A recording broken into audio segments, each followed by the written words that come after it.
Hello, terra firma. I've taken on the obligation of reevaluating the Great Giza Pyramid and the other structures on the Giza Plateau, showing you how they all function as a system, only I'm doing it with a lot less tinfoil and a lot more T-square. Check me out, greatgizapyramid.com.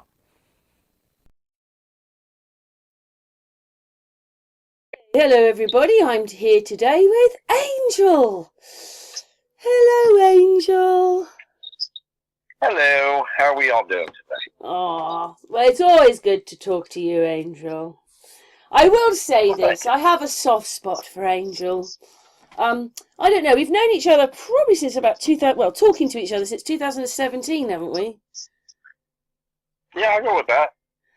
So we've had quite a few hangouts with each other. You've talked quite a lot about pyramids. And the one that I've used about you lately is, it's not a monument, it's what, Angel? It's a machine. Yeah, there you go. You love saying that, don't you? Also, well, just wanted...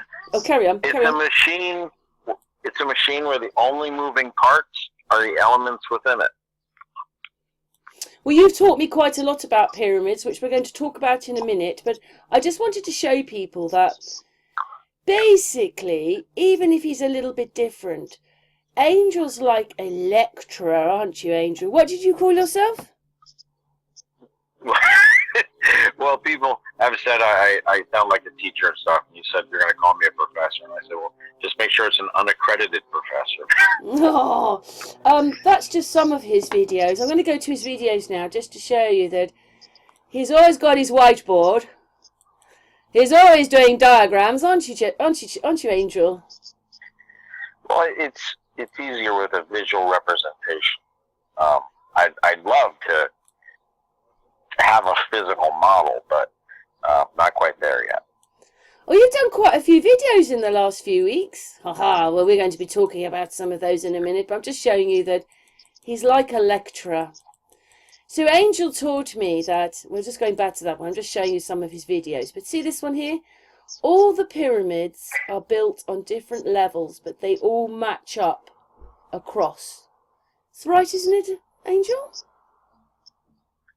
That's about right. The internal guts. I mean, I didn't even realize that when I first started this endeavor, that the plateau is not a flat level. It's not like the salt plains or something like that, the Nevada salt desert or whatever it is.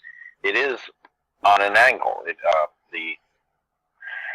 While the internals of the inside of the one that they like to call the Great Giza Pyramid are elevated, they are on par with the other internals because their bases are at different elevations.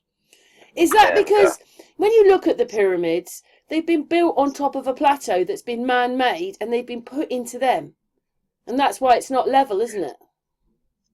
I do think it was, if it wasn't man-made, like if we actually gutted the whole area and poured it ourselves, like, the way in New York City, the ground level is actually like 30 feet below you. You're walking on a raised platform. But if it wasn't done by that, then they at least terraformed the surface of it to meet some of their agenda. I mean, you can see terraforming right in the fact that the middle pyramid is carved into the side of the hill. Because what we're being told is they had horses and carts and couldn't do this, but when you go back in time, they could do these magnificent things, so they weren't backward coming forward, were they? Well, I think once you realize what the structures are doing, you get a much better idea of the level of knowledge they had. I'm not going to say technology, because I'm not saying they had like laser beams and wrist, Apple watches, but they did have knowledge of their surroundings, and I think they had knowledge of compounds that we today don't appreciate or realize. Yeah, I mean, basically, mining stopped. I mean, I know we've got mines, but most of the mining stopped in 1901. Stopped. They'd done it by then.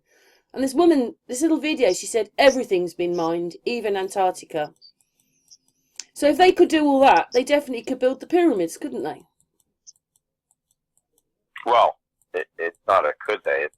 They They did. have. Yeah. We're going back a few There. years here. It's not These videos are back to 5 years, but I'm just showing people your work, your videos. There's masses of them. See, he's like a lecturer. He stands there with his whiteboard. But I just wanted Some of my older ones, I do need a correction, because as time has gone on, I've been at this over a decade. As time has gone on, I've realized things that either I was incorrect about or I misunderstood. In some cases, the configuration, and in some cases, how the elements would react in certain circumstances. So, But also, we change our mind over time a little. little bit, don't we? When we find out a little bit more information, it changes your mind a little bit, doesn't it? Well, it will change my mind. Actually, I think it more changes my understanding. Like when you look at a steam engine, you'll be like, why is there a little pressure valve there? But until you understand exactly what's occurring within the system, and sometimes it'll generate too much pressure, you need to have a relief valve, and sometimes it's, there are pieces and parts on the system that make more sense once you understand what it is doing, and you can assume it's there for the wrong reason until you actually get a true feel for what it is, how everything is interacting. Yeah. And I wanted to also say that in that little video that I put you on, she's talking about, what's the other guy? Alchemical, or whatever his name is, that one. Well, in Land of Chem, Yes, Jeffrey, but I don't promote him. I only promote you. Well, he is on the right track. He's focusing on a different structure, and what I think, I don't know if you've actually watched his videos, and if you haven't, honestly, I do think you could spend an afternoon binge watching them. Well, we could do the same on your channel. Well, we could. That would be fine. However, mine are a lot of the same things repetitively. He's actually gone and done things more in a logical way. I have to refine mine a lot more. But either way, what I'm getting at is I think he's correct on what they were doing. I think he's incorrect on how they were doing it. He wants to envision the way we do things today, where we will put things in a pressure chamber to be a catalyst to have the reaction occur quicker. These guys, in his vision, he has like a 90-foot plunger that he needs to press into there to create the pressure. Where if he would just take a step back and say, hey, people use composting piles all over the world. It's not, rocket science. Nature does the work. Nature creates the gases. Nature, if you put your hand into a composting pile, you could probably burn yourself. The temperatures in there are like 180, 200 degrees. Can I ask you something very quickly? Just very quickly, as you're on that bit. Like we don't really, well, you say they're machines. Do you think they were early HARP? No. No. No, these weren't machines. Well, here's the thing. When you say these things, I am focusing on the ones on the Giza Plateau. Jeffrey's focusing on ones like a couple hundred miles north or something like that, the Red or Bent Pyramid or whatever the heck it is. There are, honestly, upon the surface, upon terra firma, there are hundreds of these things. And I'll say, like the ones in Mexico and Teotihuacan and stuff like that. But Punapuchu, or whatever the heck it is, one that's on the side of a mountain, while people say that's a pyramid and a temple in a place, I don't. It depends on how you classify what is a pyramid and what isn't a pyramid. And while there are things that are monolithic, not all monolithic things are pyramids. And it's unfair for me to say what is and isn't and what isn't.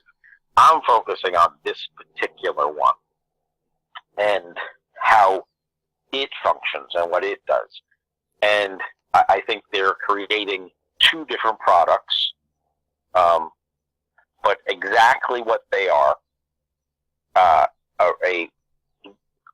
recreating and letting this machine do its job will dictate what they are. I have assumptions. I have, decent educated guesses, but only by truly turning it on will we know what the end product is. Or, people who understand physics a little bit better than me. But this is why I say I think there is an unrealized or unappreciated compound that this structure is working, confining, manipulating, whatever it's doing with it. And when I say unappreciated, because we're not doing anything of this level to my knowledge, unless it's actually refining heavy water, in which case we are doing that. People in Holland, are enriching heavy water all day long and selling it for $150 an ounce or something.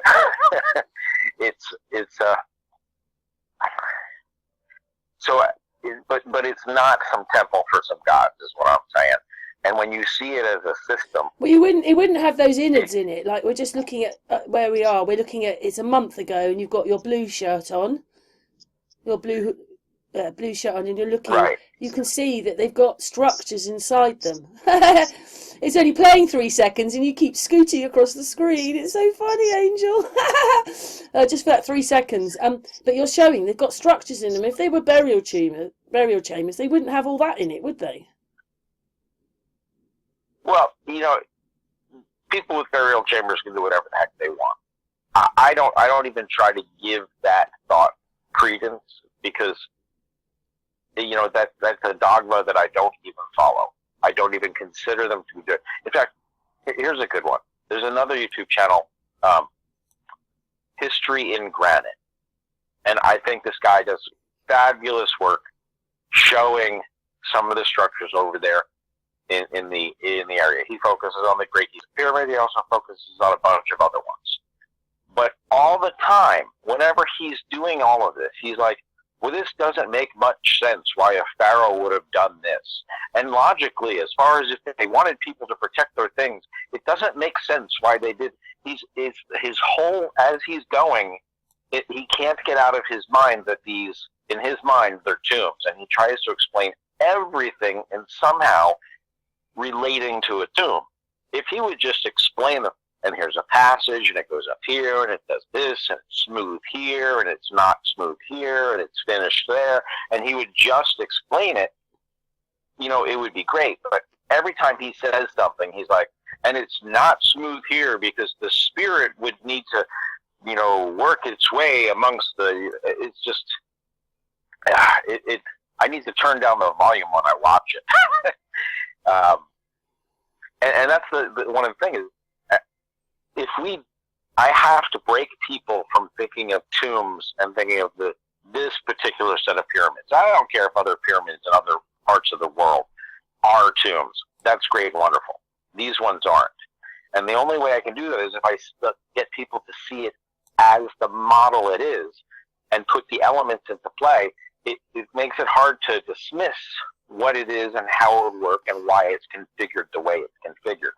But a lot of people keep snapping back to the tomb. They just can't get that tomb out of their mind. And that's one of my biggest hurdles. Well, unfortunately, that's what we're told, isn't it? Yes, it's what you were saying. You're told that soda pop is a refreshing drink. No, but it isn't. When they put it isn't. It's probably what killed Mickey, because he liked he was drinking Coke, and he went to Diet Coke. Yeah, it's not refreshing. It's bad for you. Diet Coke is horrible, in my opinion. There's horrible. Stuff in there that I mean, I could go into what's in there, but it's an engine cleaner.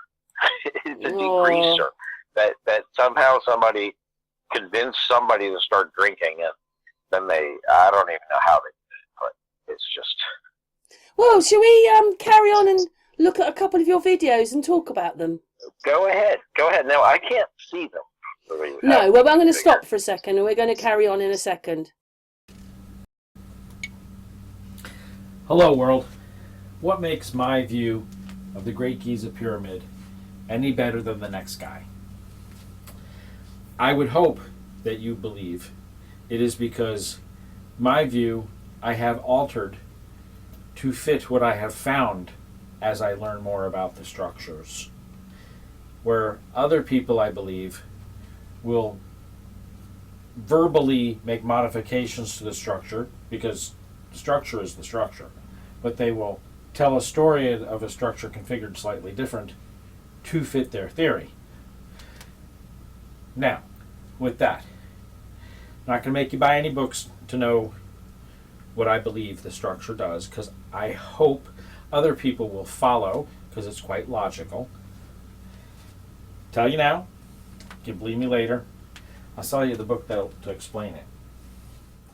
So I've put this video up. It says, what makes my model of the pyramid system better? So go on then. We'll just put the video on, but go on then, Angel. Oh, let's turn it off.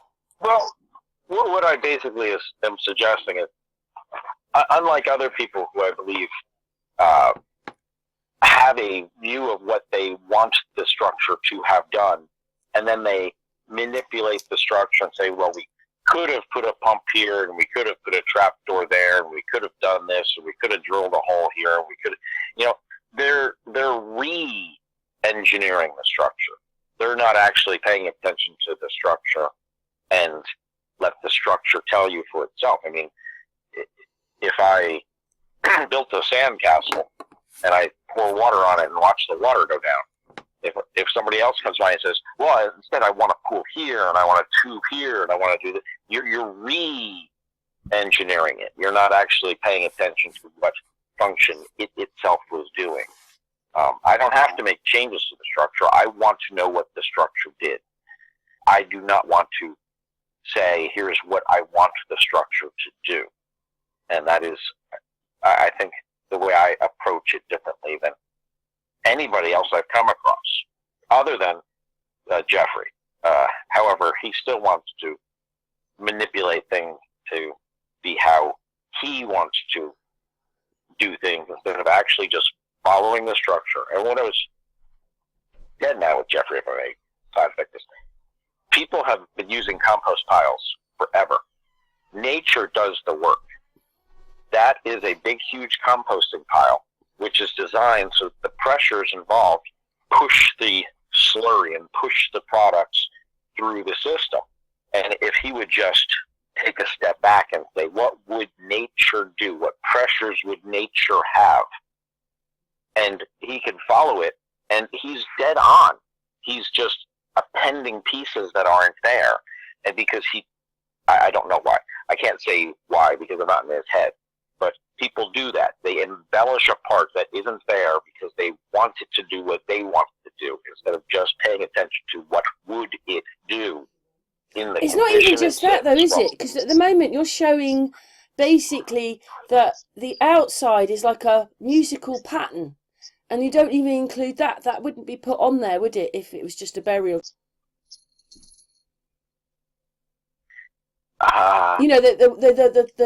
The bricks or the blocks going up form a pattern, like a musical pattern. You've put videos out about. Well, you could say it's a musical pattern, but what it is it's structured so that just imagine if you're a piece of static electricity. Static electricity likes to work itself into those little grooves and niches, and the way the structure is designed, it goes from thicker steps to thinner, thinner, thinner, thinner, and then it jumps thicker, thinner, thinner, thinner, thinner, thicker. And it is in a sweeping pattern, and it does that. The static electricity, if you put this on any structure, it's going to push the static electricity and quarantine it, push it, cool it into one area. And nature does that all by itself. I'm just pointing it out. It is really... You can't deny it because it is recreatable and it is demonstratable. It's just, that's another thing, it's unrecognized, although it is recognized. Because even in Chris Dunn's book, he talks about how back in the 1800s and stuff, people would climb up on top of the structure with a little Coke bottle, well, with basically a vase or something like that. You could put a damp rag in there and do some of this stuff, and you would get little sparks to fly because you're standing of a huge Van de Graaff generator. Now today we've alleviated that annoying buildup of static electricity, which was the intention of why it was built that way, by putting a little wooden antenna on top of there, which vents that static electricity off into the what other people would call atmosphere. I just refer to it as ether, which pisses people off. But into the ambient air in that particular area, and doesn't let the static electricity achieve the buildup that it could achieve if we knocked that little antenna off of there. And that would demonstrate that these guys engineered a structure to quarantine static electricity out of thin air. And it is just that alone shows their level of knowledge. Yeah. And you can say, oh, it just happened to be built that way. It's a byproduct. They did it by mistake. Well, if they did it by mistake, then why does it fit so well into the rest of the system? That is a key vital part of the system. That's one of the points of energy that the structure utilizes. I mean, you need a little bit of energy to give the system a push, and that is it. And it just needs a little, although I'm not sure how little it is. When you look at the surface of that structure, it's huge. The surface, the volume of that structure, just a little bit of static electricity, a little bit higher than the ambient static electricity just a few feet away. I don't know about you, but on a dry day, have you ever touched a doorknob and gotten a really bad spark? A little really bad shock? You can get that off your car, can't you? Right. That's just the surface of your body and a doorknob. Imagine if the surface of your body was like Jabba the Hutt. And then imagine if your surface of your body was the size of the pyramid. That you're going to get a bigger spark than, you're just amping it up. Not only that, but it could be a sustained spark because as it's constantly draining, the surface volume is constantly replenishing it. I think it's, in itself, that is just something to say, wow, that's really cool. That's a really cool Mr. Wizard trick. Well, it's better than that, because that's just the beginning. That's just the outside, the skin of the structure. When you look at all the rest of it, it's amazing. What it does with no moving parts. The only moving parts are the elements. I haven't found one moving part within the entire system, and nothing has to move. It's beautiful. And I'd love to make a model. Again, I'd love to make a model in CAD, and then I'd love to make a physical model I know it'll work. I mean, I understand water runs down, gases go up. I mean, it's pretty black and white. But I don't think anybody has ever looked at the whole plateau as one functioning system.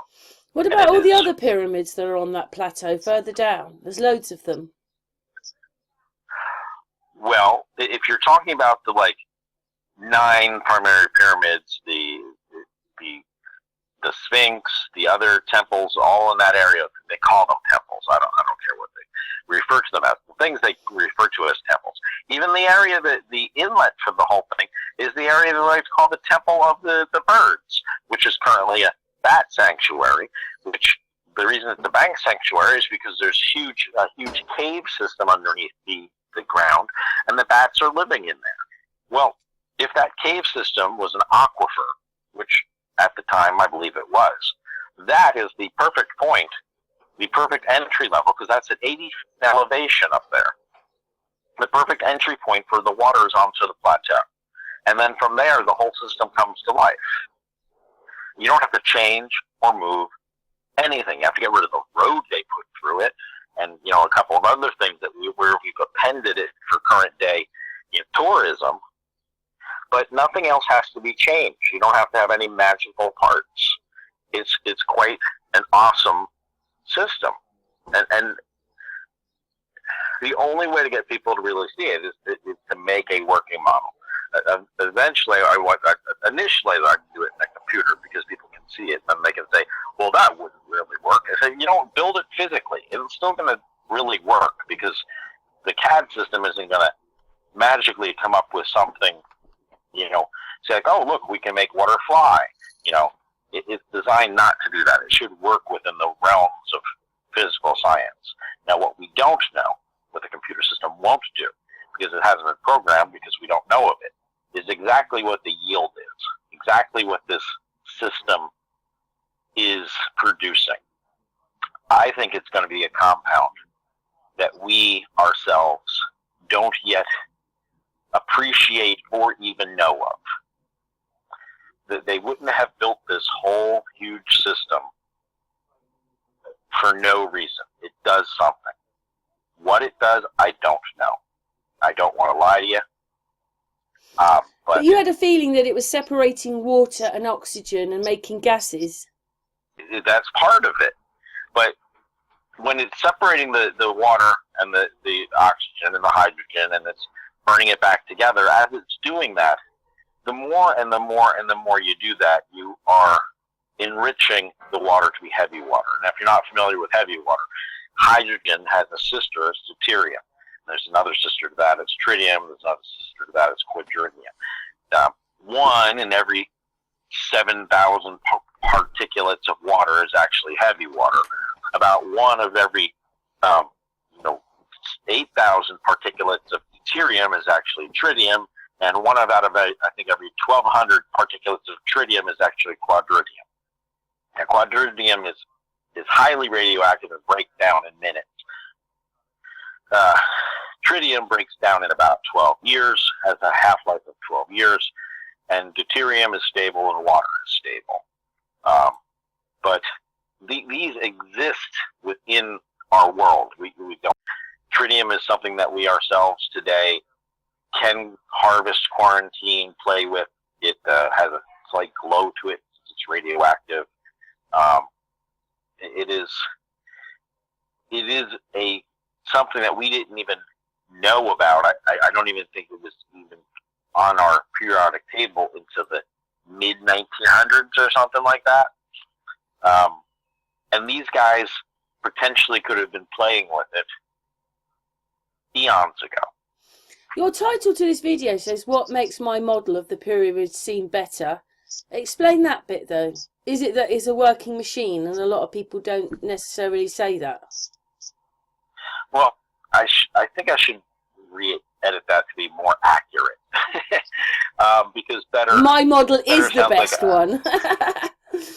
Right. It sounds like my model, is, look, I can make I can make my car better. Well, it's not really better. I think it's more accurate.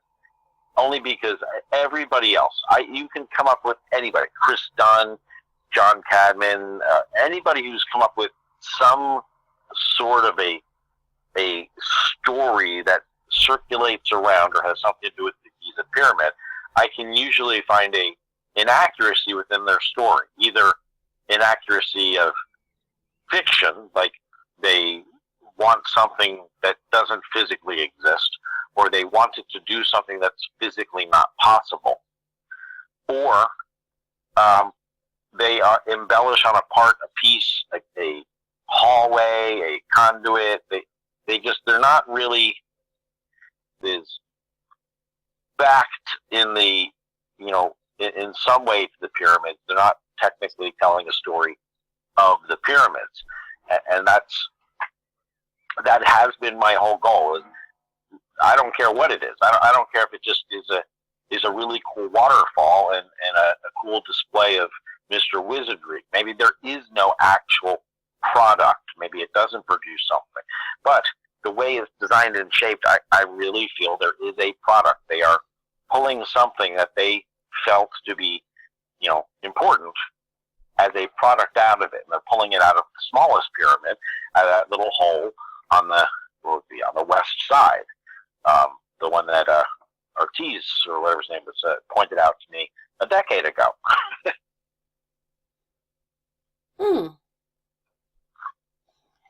Well, I what didn't know Angel it. taught I me knew was... it had to exist. I knew there had to be a way that they pulled it out. There had to be a point of extraction. And when he showed me that, I'm like, that is the point of extraction. It's at the perfect elevation that it's exactly where it should be. That was one of the pieces to the puzzle I had not known about. Without exploring the Giza Plateau, the only way I explore it is through other people's photos. So until I see the photos, I can't really explore it by myself. What Angel taught me ages ago was that the pyramids are all built on different levels, but when the thing was working, the insides all line up. One's neutral, positive and negative, yeah? Correct. I got that bit right. That's good. Because obviously you're just talking here about why you think your system is better than anyone else's. Do you actually think there was another pyramid there as well, originally? Another one? Well, I do not think there was any major pieces on the plateau that aren't there today. Right, okay. In fact, I found a couple of photos that are actual photos, not like CGI drawn things or sketches, where when you stand at like the base of the larger pyramid and look towards the other two, you see visually 3 additional pyramids, because the smallest one next to the smaller pyramid, it's still large. It's still like really tall, even though it is small. The size of these things is huge. You mean the extra 3 little ones? The 3 little ones, you mean? Right. Yeah. Even the 3 little ones are still a large structure. And when you look across the plateau, you distinctly see, the one you're standing next to, huge, and then 1, 2, 3 more. That's what you visually see. So when you write it down in a book, you will say there are 4 of them there, because that is what you see. Now, when you get closer to it, that 3rd one then becomes like almost non sequitur, because you've got this huge thing next to you, so this small one doesn't seem like it's there. People don't really recognize it. Yeah, because often they take pictures of it in front of the other pyramid, and a lot of people might not see it. Right. But if somebody was out there just walking around and you had to say how many are there, I could see where somebody could say there are 4 of them. But if you look at how many large ones are there, there are 3 large ones. I don't think anything is missing. And how many little ones are there? Because is there 3 or 6? Well, that goes again to at what point do you stop calling it a pile of rock, and when does it become a pyramid? How do you? But one of them you love, and you've been in. It's obviously through someone's video or Google Maps, and you can't go in there anymore. But again, you love that one. The one that plays a key part and is a functional part, like it actually performs in part of the regulatory of the system, is the one to the southeast of the Great Giza Pyramid. It is the one that actually has an internal guts and is a key vital part. And again, you could call it confirmation bias or you can call it evidence, but it fits into the system and it is a key component in the system, and it shows you that they aren't there for some ceremonial purpose. They are there to physically perform a function. And that one deals with the pressures and regulatory of the elevations of the. Do you actually think it could have been a waterfall? Just asking. Well, in some areas it is a waterfall. There are parts and pieces. This is after we do this for a while, I'd really like if we redo it where I can point out things on my whiteboard. Yeah, we can do one, but I was filming this off my phone and just showing your video.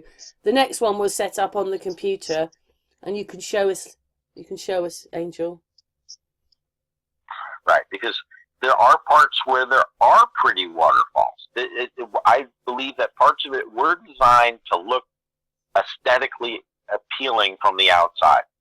There's parts of it that are functional, kind of like if you went to a nuclear power plant on a tour, I'm sure somewhere on your way to the lobby, there's going to be a nice garden and probably a reflective pool and maybe a waterfall.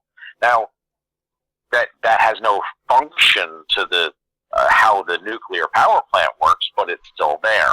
And I believe the area slightly above the Sphinx, slightly, I guess that would be, when I say above, that would be west of the Sphinx, slightly west. There is an area where there are signs of waterfall. That would be runoff, and it would probably have been designed to look aesthetically pleasing to people either traveling by on the Nile River, which would have been at the base of the Sphinx, or guests to the system, the power plant, whatever you want to call it. But it was designed. You can see it. I don't even have to make it up. This is why it would be great. You pull up in fact, do it right now. If people can see what you can pull up, just go to maps.google.com and type in Giza Necropolis, or whatever they call it. It'll pop right over there. Go to satellite view. Just pull up the Giza, the Sphinx, and imagine if you were on the plane slightly above it, and just look at how you would flow if you were a drop of water. In fact, if I could see it, I could point it out to you, how there's actually looks like 3 different feeds, and I believe the 3 different feeds are from either of the 2 sides of the center pyramid, and then the third feed is the flow out from right next to that one that I said was the flow control, the this is again a little easier point. The one we were talking about where it has the internal guts. If you put your Google guide there and walk it down, it goes down a path and goes right to the Sphinx. So that's the one that's not quite the tallest, because you've got it up here and you've got all the drawings inside it on the right-hand side on your drawing.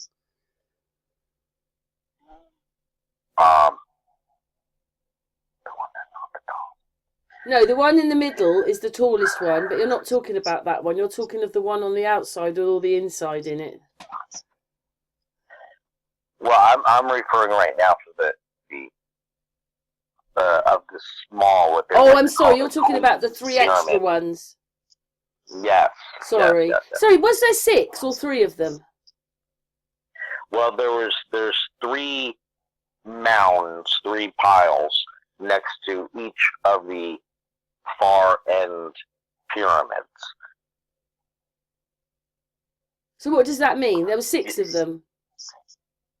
Well, there are 6 of what they like to refer to as the Queen's Pyramid, yes. Those are the little ones we're talking about, and then 3 big ones in the middle. Correct. And like I said, optically, if you're either, in fact, there's a great picture that there is of, I actually think it's Graham Hancock, sitting on top of the Great Giza Pyramid where he takes a selfie type picture. And then behind him, you can distinctly see 3 additional pyramids. That is how you would get the count of 4. Because like I said, of the smaller pyramids, when it's next to the smallest of the 3 larger pyramids, it is still a substantial size. And optically, since it looks like it's further in the distance and still large, when really it's closer to you, but relatively small. But optically, you see 1, 2, 3, 4. And that is how I believe somebody, and it makes total sense, how somebody in the 1800s climbed up to the top of, that big thing and looked down and saw 3 additional pyramids. And you write down, I saw 4 big-ass pyramids sitting there on the Giza Plateau. I can totally understand that. How, like I said, it really depends on how you count them. Because when you look down, the other larger pyramid of the 3 there, that is the third of the 3 small ones, it's still large. When you're on the top of the structure, that one seems completely insignificant, even though it's a comparable size to the one next to the small third one. But so what we're talking of is, like I said, down here, it's by the smallest one, isn't it? Those 3. There are 3 by the smallest one. So there's And 3 one of little them is pyramids here, and there's 3 more piles. What is it, at the one with all the innards in over here then? But they're smaller, but he's saying one of them's big enough that you could think it was a pyramid. right. Or maybe it Do you was. Well, again, that goes back to how do you define a pyramid? Maybe it is. What is the magical characteristics of a pile of rock that makes it turn into a pyramid? Where does the word pyramid, what does that mean? Like saying vaccine, what does that mean? It's very strange, though, Angel, that there's no plans or anything, because you couldn't have just slapped all this up. It would have been a great big project. Well, if you really want to open that can of worms, Karen, Yeah. On the Nazca Plateau, we got the Nazca lines. If you follow the Nazca lines all the way up around the corner of that chunk of South America, they start in Nazca. And Nazca is where they got the bird and the spider and the monkey. But if you follow those Nazca lines, they stretch all the way up the side of South America, and they are the blueprints for the structures we're talking of. Right, yeah, you've said that before. And you don't have to believe But that would me have on that been a one feat either. in itself to have even put them on the land, because you can only see what they are from above. The people, the civilization that created these structures and put the blueprints upon the surface of the land did this with ease. Well, I don't know if they did it with ease, but they did it. And the blueprints are there. That's another thing that we ignore. We completely ignore them. They are there, and we just look at them as a bunch of lines. There's a couple of people that have taken the time to put a couple of them into the Google Maps and actually look at them. The problem I had is when they were doing that, I told them, you have to pay attention to the lines because different ones are different thicknesses. Just like when you're working with blueprints, you have different thicknesses of pencil dictating what are measurement markers, what's a wall, what's a, whatever. The different thicknesses are different pen strokes, and they could have helped by, when they mapped it, denoting which one were which. And then there's also a pattern to different rock things. When you're physically on these things are 6 feet wide, in some cases 12 feet wide. There are different patterns to the rocks, and the different patterns to the rocks should really be seen as different color pencils. There is a lot of knowledge still, before we destroy it, within our fingertips that we can grab. And when people see that the blueprints are there, the blueprints marry it, we will actually get answers to the sections that have been destroyed when we can back engineer the blueprints and apply it directly to the structure. But people... Did they build it the way they did because of what it was doing inside, or would it have been contained all inside and wouldn't have affected outside what they were doing inside? Well, that's... Because some of it's built underground, isn't it? The piles that they're sitting on, some of the pyramid is buried in those piles. I need to first address your question to kind of give you an example. A steam engine. Okay, just look at a locomotive steam engine. It is making noises and hissing and puffing and powdering and doing stuff, and it's making those wheels churn. All of the work is inside, but outside of it, you still get hisses and spurts and water spilling off and stuff like that. So it is affecting things outside. This structure, most of the work is inside, but it is affecting things outside. There is an overflow of water that still flows down the thing. You're going to get oxygen that's blowing off of the one conduit. Again, it would be much easier for me to, later, the same question where I can point to you what I'm talking about in the areas I'm discussing it, because right now you can't see what I want to point at. And it's we'll do that one next time, Andrew. We'll do it next time. Okay. But there are areas where what's inside the structure are affecting the outside environment. But that is, that's by technicality, not by function. An airplane flies by, it does push wind and it makes a little bit of turbulence. That's a byproduct. That was not a goal. You're just finishing your video and you just threw the chalk or the pen. You just finished that one. Hang on. Hello world. Great Giza Pyramid. Today I'd like to talk about the structure. More to the point, I'd like to talk about all of the structures on the Giza Plateau. The only thing that we're going to add that you don't see here, that you don't see there, is water. We don't make any other changes, with the exception of the areas where we broke through 3 supposing sliding magical doors. And we're going to fill in the area we broke into, and we're going to refill the rocks in there. Other than that, I don't think there's any other major repairs that we need to do, other than to restore it as close as possible back to how we found it in the 1800s. Oh, I'll turn the volume off. Hello world. So, we've got this video. It's called Just Add Water, GreatGizaPyramid.com. So, go on then. Add the water. Well, the only thing I'm suggesting, and again, it's how I differ from everyone else. I don't want to modify the system to fit my goal. I just want to put the system into play. The only thing you need to add, other than repairing the areas where we documented that we broke damage to the structure, manipulated it, the only thing we need to add is water. And when you add the water to the system, and I suggest it came out of the area that they like to call the tomb of the birds at 80 feet elevation up by the restaurant on the top of the mountain, and you just let water flow, everything else will come into play. The way it flows down the side of the hill, the way it fills certain pools, the way it makes the system grow and work. Yeah, because I have to say that in a way, I do many videos on abandoned things. This thing has been abandoned. Yes.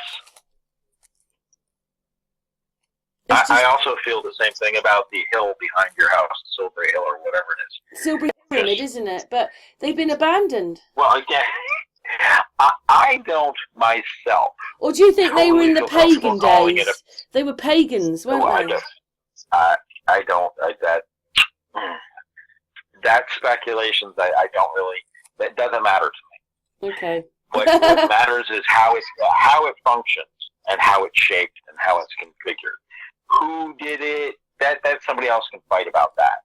But I'd like to show the level of knowledge that they had and why they constructed it in the way. And they had secrets and stuff that we either ignore today or dismiss today, whichever way you want to look at it. When I say dismiss, I mean somebody in the middle 1700s was probably throwing hay and said, hey, after I throw hay a little bit, there's like a snap in the air where the static from the hay and the dust is interacting with my little pitchfork, and it makes a snap every 30, 40 throws. That's static electricity. That's been happening since forever. That's what caused barn fires. They didn't completely understand it, but it occurred. It happened.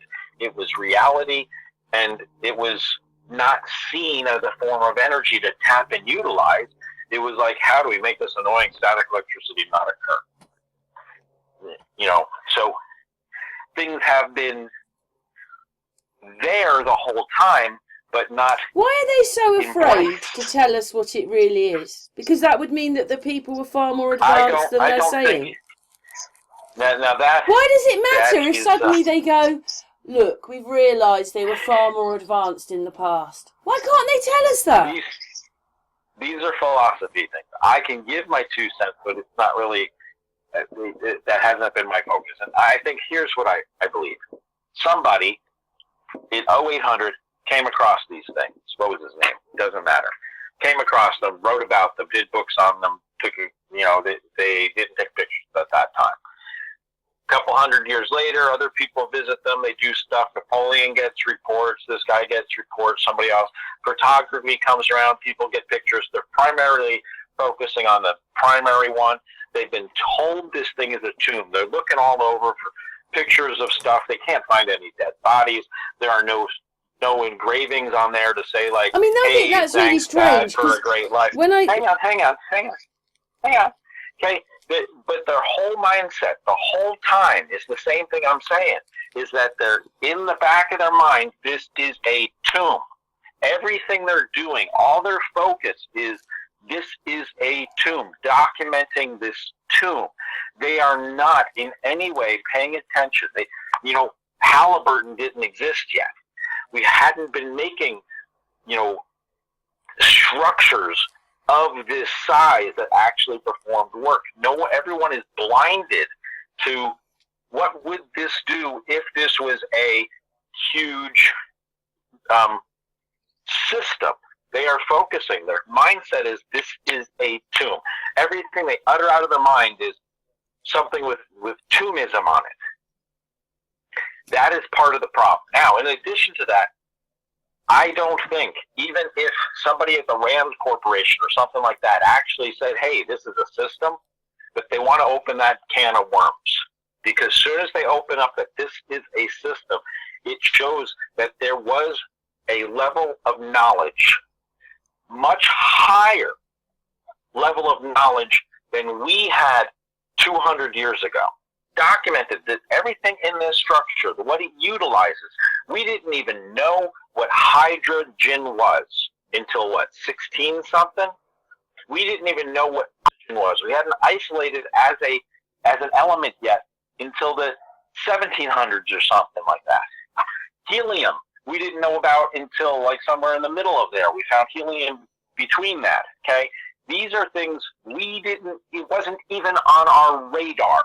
But yet these guys also, had a machine if it was a tomb, that was utilizing it. If it was a tomb, how come there's burnt areas in there? Again, that goes back to that is the same thing that the granite guy, the history in granite said. If it was a tomb, why did they do this? Everything they're saying is, in their minds they know it's not a tomb, but they can't get that out of their mind. Everything is. Well, everybody's frightened to say, aren't they? Because once you start going against the what's put in the public eye, like you, if they obviously see you as a threat, so that's why you don't get too many views, because you're outside the system. You're saying something different, and they don't like it. So everybody's trying to work their way around the system to talk about it. Do you see what I mean? Well, I think I'm not doing the right thing to get enough views. I'm not quite sure that some of. Because you're too damn clever, that's why, Angel. You're a lecturer. We've got to sit down and it's like, you're very good at what you do. Chris Dunn is trying to say it's a power plant, which is completely outside the tomb theory, and he gets plenty of views. So, and I don't think people actually realize that I'm right yet. I don't think the powers that be have actually realized that I am a threat to their historical canon, because I can't be wrong at this point. Even if this wasn't what it was designed for, I'm completely wrong.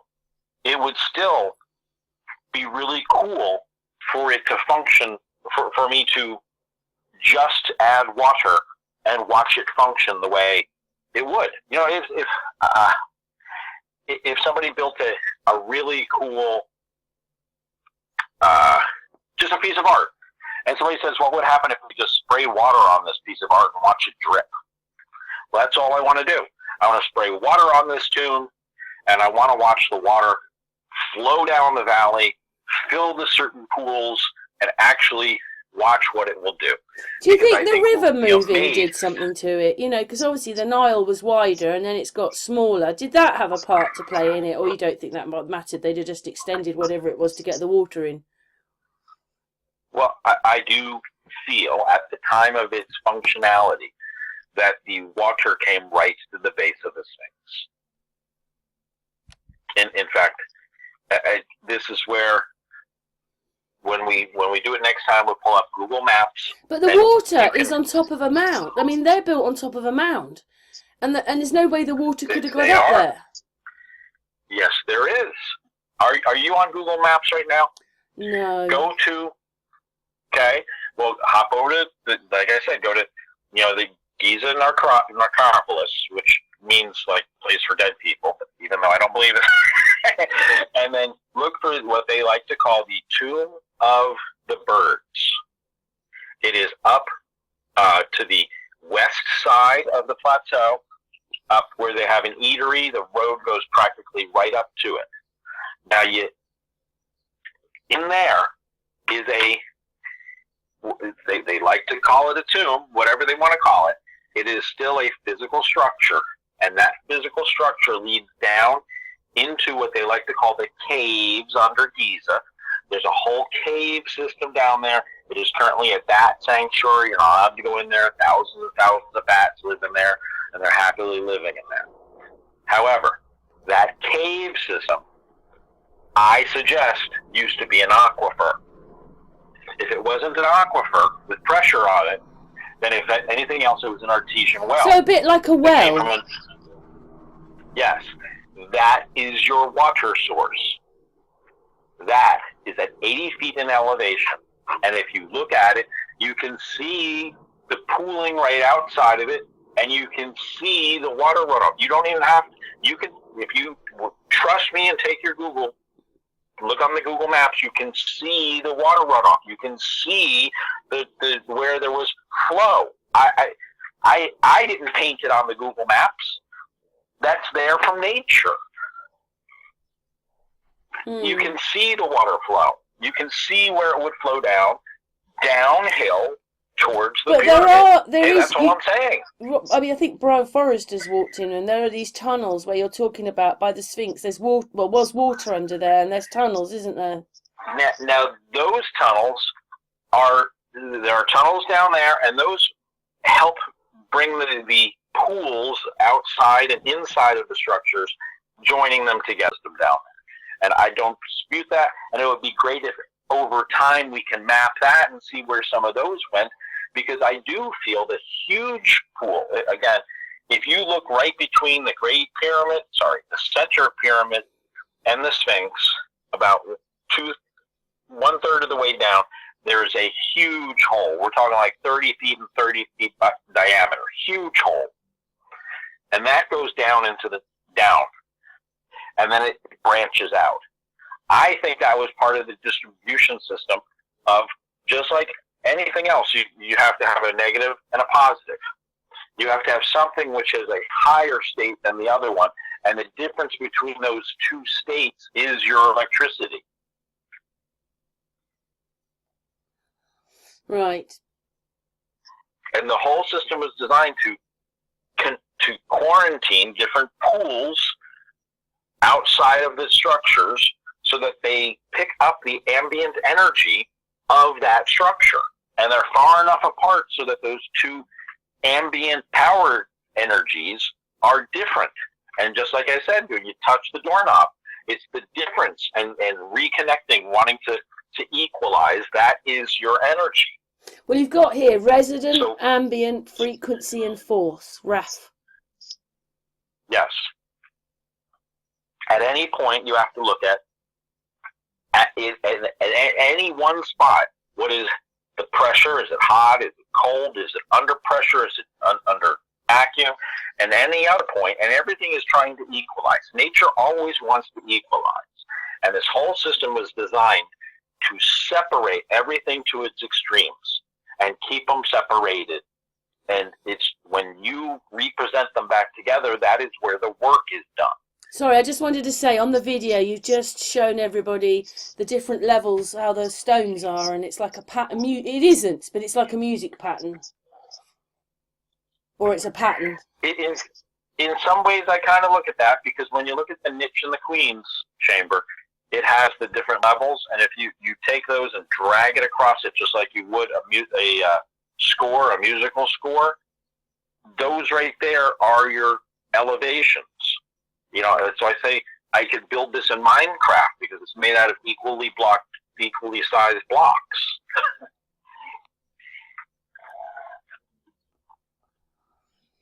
Yeah. It's quite incredible that people would think it was a tomb with all those innards in it. Well, again, you have to look at, even 100 years ago, when people went to visit this, they never went to the other structures. The Osiris shaft was not even on the radar. No one ever went down. Hakeem or something would hang out there as a kid, but no one would venture over there because that's not the tomb. Therefore, it wasn't on the tourist, one of the tourist stops. No one knew about it. It wasn't on people's radar. They can't see the system if you don't have all the pieces. One great thing is you take five blind guys and you introduce them to an elephant. And you let each of them walk up to the elephant, touch it, walk back down what they saw. One guy's going to say there's a fire hose. One guy's going to say there's a whip. One guy's going to say it's a tree branch. One guy's going to say it's the side of a building. I mean, they each get a piece, but you don't get all the pieces. I'm putting all the pieces together. I'm not fabricating anything. All the pieces are there. I don't have to make anything up. It's all there. I'm just pointing out what nature would do. I would love to physically make a model because then I don't even have to tell you. I can say, look at what nature does. I don't have to say this is what nature would do. I say, look at what nature does. And that's the part that is difficult because I don't have the budget to make a little. I guess I could. I can make a train set size version of this. But it's not going to have all the magic until you get it bigger and bigger. The bigger you make it, the more magic that's in it. Because it is the difference between a little bit of a shock, a little bit of a doorknob zap isn't going to do the work that we need here. In order for it to work, it needs to be a decent sized scale. It has to be a barn size scale. That may not have to be, 500 feet tall, but at least 20, 30 feet tall. So what was it that made you get into the pyramids then? Because other people had already, number one, it bothered me. It bothered me because none of the stories made sense. They didn't.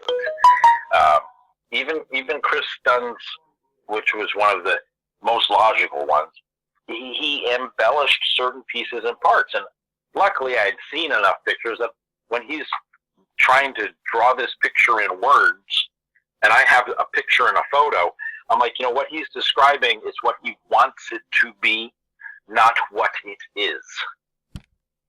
Mm. My focus is what it is and how the elements would react. I don't want it to be anything. I want it to tell us what it is. Well, I'm just going to stop the video there for a second. Carry on. That's really my different focus. I think I haven't found anybody who's on the same wavelength as me, except for Jeffrey. And I can't get the guy to talk to me. I've tried. Well, you don't agree with him, so maybe he doesn't want to talk to you. But you're just showing the picture now with like a window there and a little hole next to it. You're showing it. Window with a hole. That's probably. Hang on, let me just we'll put the video on. Right, you're talking about it now. Yeah, go on, carry on. That's probably the conduit out of the north side of the King's Chamber, the combustion chamber.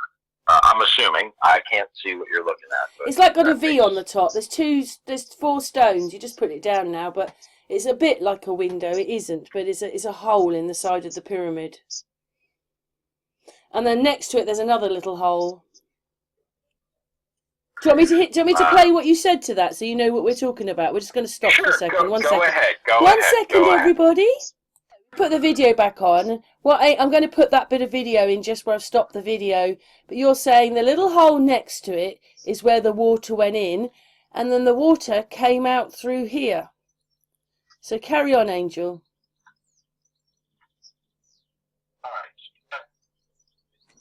Oh, hang on one second. Let's put you back. I've got to put you back on the speaker. Let's put you back here. Sorry. There you go. There you go. Start again. Sorry, I had moved you away from the speaker. There you go. Oh. There's the. There you go. Start again now. We're ready. You've gone a Can you bit hear me? muffly now. Yeah, that's it. You're back now. I'm okay now? Yeah, you're okay now. All right. In that area, from what I can pick up from what I hear, is I'm referring to what I refer to as the spillway into the Great Giza Pyramid, the area where the water would have entered into the structure, and primarily oxygen is coming out. And it's not really a waterfall, say, as it's more like a stream or a trickle, where the oxygen is fighting to get out and the water is coming in, and it is exactly as I believe they described it, where it was loose-fitting rocks. Do you think that thing was added? I'm sorry? Do you think that thing was added later, or it's where they've uncovered it?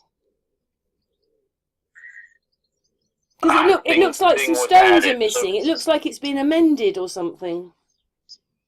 Are you looking at an actual picture right now? Yeah, you're holding it. It just looks like some of the bricks might have come away, or the stones. Hang on. Sorry, Angel. Well, you're referring to something I'm not looking at, so it makes it a...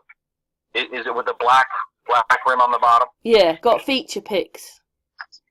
Okay, yeah, I got that right here. Do you think that's been amended at all, or they added that bit in? Well, technically, according to the official story, is they removed bricks from there. Right. So I wouldn't really call that amended, but according to the official story, that it was optically unrecognizable from the rest of the face of the structure, and that the opening was hidden behind loosely fitting bricks, so that the people could remove the bricks to gain entry or something like that, is the technical official story, as I understand it. Now, I do not dispute in any way that there were loosely fitting bricks. In fact, those loosely fitting bricks play into the system, because the loosely fitting bricks would allow water to seep in and the oxygen to come out. And if you don't know if you can really see it on that picture, but you can see a lot of what I would call water wear right around the top, where the bricks are still the original bricks on the surface. And I think that's because as the water was fighting to get in and the oxygen was fighting to get out, you would have kind of like a spray. It would kind of like be a blowhole, because the oxygen is fighting to come out as the water is fighting to get in, and you're going to get a spray of water, and that accounts for all that water, what looks like water wear around the opening there. You can see that. You can see that with your own eyes, and I am you saying can't that really see that on this picture. But can I just say that you said the little hole to the left is where the water went in. Considering the size of the thing, it wasn't very big then, was it? I suppose it had constantly had water going in, but it wasn't that big. The water flow, and then how did the water go in there? Because there's nothing there. There's just a hole. Hang on.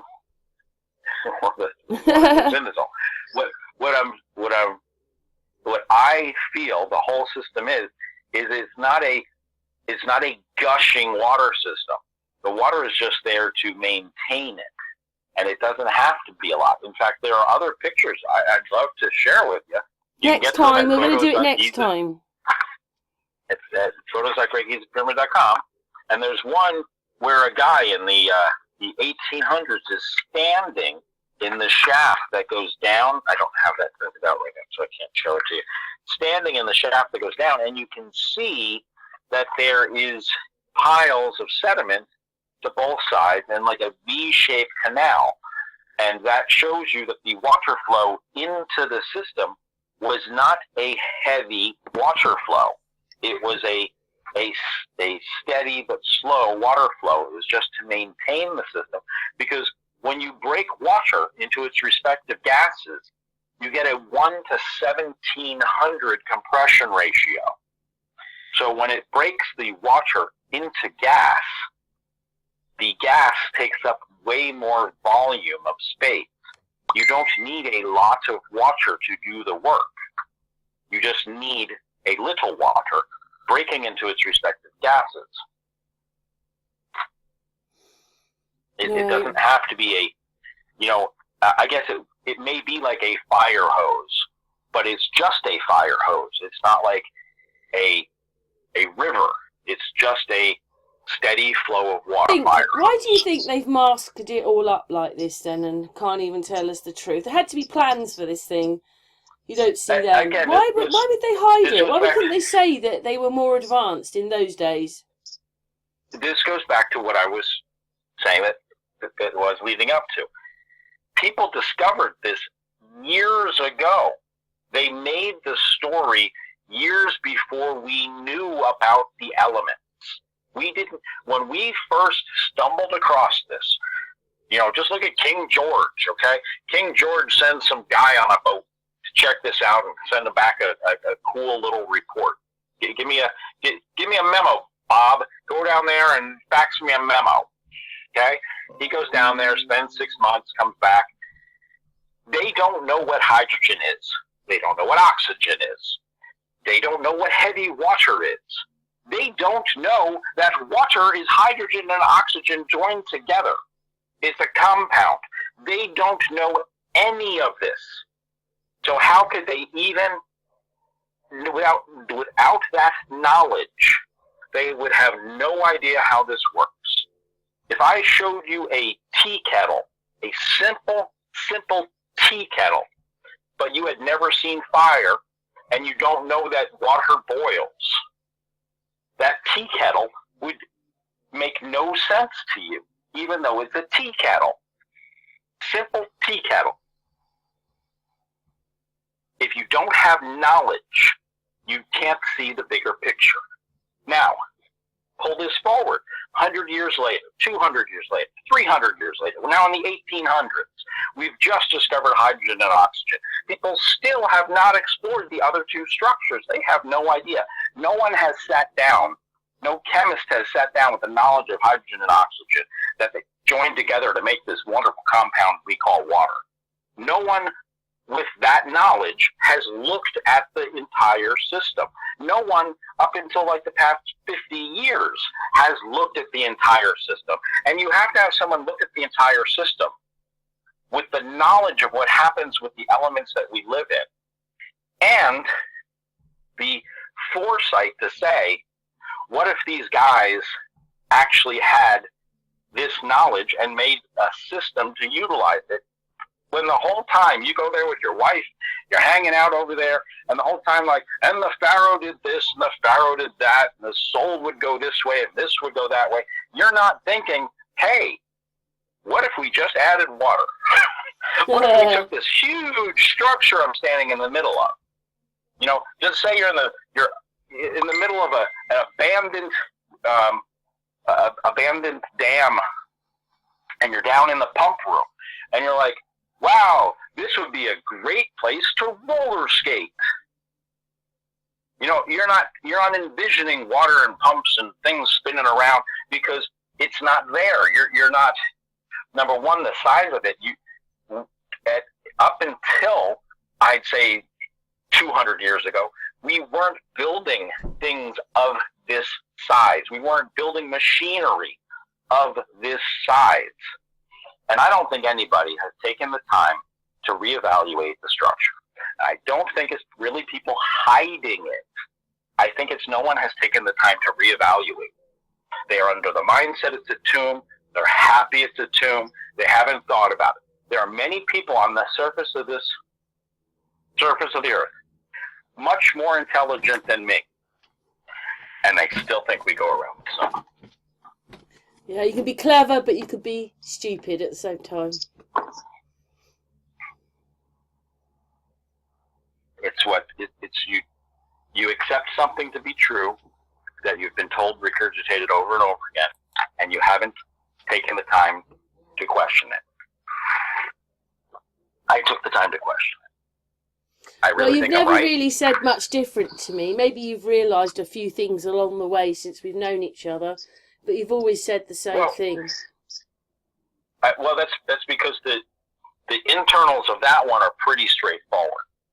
And even if I just build a physical model of the Great Giza Pyramid, that will be impressive to show you that the system, as it is configured, does work. But what I'm really looking at is the whole plateau and how it is a complete system. It's a bigger system. There's more to it. I'm looking at like the engine and not appreciating the car. Well, right now I'm looking at the car and I'm starting to appreciate the road. And after I'm done appreciating the road, I'm going to appreciate the landscape around the road. But I started with the engine before I got to the car, before I got to the road, before I got to the landscape. I didn't even see the landscape. Didn't even know the road existed when I started. I only was focusing on the Giza Pyramid, which is a piece of the system. I do find it very strange that probably, I don't know, I'm not an expert here, but maybe getting on for half the pyramid is in that mound and under the ground, and we're only seeing the tops of them. No, I'm not 100% sure on that because, the way the whole system works, I don't think we're missing too many more pieces. There's a couple of conduits here and there. But it's deeper in the ground, isn't it? It's built deeper in the ground than they're saying. You know, it's got to go through the mound that they built it on. Well, I can't completely agree with that because if you're outside of the structure, they go down. They've hit flat rock surface. They didn't put that patio there.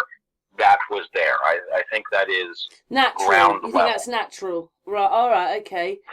Well, it's so the not the mound natural. itself, it's built on, isn't that big then? Isn't that deep? Or do you think that's just sand that they never took away? You know what I mean? Like, they've taken some away to show you, because obviously the Sphinx had sand around it. So they've taken some of it away, but they haven't taken all of it away. There are some areas that there is sand that could still be excavated to reveal something. I'm not going to argue there. But in a lot of places, they went down till they hit rock. So I don't think there's more. Now, there are holes that have been covered over so people don't fall into them, conduits that go down that can be reopened, and those can be emptied out, and we can follow those conduits to get a better appreciation for the system and how it's configured. But I don't think that there's any more superstructure under the ground, but there may be conduits and stuff. Right. But that won't actually affect the system too much. Even if there's an empty spot above the Grand Gallery that they say, that won't affect the overall function of the system. It may append to it. There may be a some sort of a pressure. How when you're working on a water system, you have like a little 3-gallon tank there to maintain the pressure in the system that's in your sprinkler system and stuff like that. It could be equivalent to that. That doesn't mean it's there. Doesn't mean I endorse it. But if it is there, it would perform a function, and the function it would happen to perform is to have more volume of space off to the side to act as a little pressure guide. Now, I don't even believe it's there. But if it is there, that is the function it would do. Because they say it's an empty room that has a conduit connecting to the what they like to call the thieves' tunnel. However, there is no conduit connecting to the thieves' tunnel, so I don't believe it exists. And they want to believe it exists because they were still looking for some hidden treasure because they still think it's a tomb. It seems to me that most of the pharaohs were buried and then moved somewhere else for protection. And that's when I put you on that video about a month or two ago. That girl's talking about them opening up a pyramid, and they were hoping, obviously, to find the body and the tombs and the jewels and everything, and they didn't find anything. Most of the pharaohs and stuff like that. She said the pharaoh was moved anyway. The pharaohs were moved. They find. Well, who? Okay. Number one, you're talking about some 20-year-old girl talking about something that happened thousands of years ago. Hmm. I don't believe that any pharaohs were moved. That again bleeds into the only reason they would have been moved is if Not these necessarily were tombs. from the pyramid, but tombs have been moved. And they did that, they said, to protect the pharaohs, but that doesn't mean they were in the pyramids anyway. Okay, well, my focus is the pyramid. Yeah. I do believe they were Egyptians. I do believe they were pharaohs. I do believe they had tombs. I do believe they stored honey, seeds, and stuff like that, and they knew that those things would last forever, and like honey would still be useful, hundreds of years down the road, thousands of years down the road, and it was. They knew to keep organic grains in storage and things like that. They shows their level of knowledge. However, none of the pharaohs and tombs, none of that, none of the Egyptians, none of that has anything to do with the pyramids. And that is, again, part of the thing. I need people to look at this structure and not think about Egyptians, not think about pharaohs, and not think about tombs. It must be quite frustrating. Well, for you. it is because people have always tried to mash them together. Nobody has been found. They have found dozens of pyramids, dozens of them. Nobody has found any dead bodies other than maybe at an entrance or something, somebody crawled in and died. They weren't in a tomb. There's no ritual stuff. None of these things have any markings in them. Hey, Bob,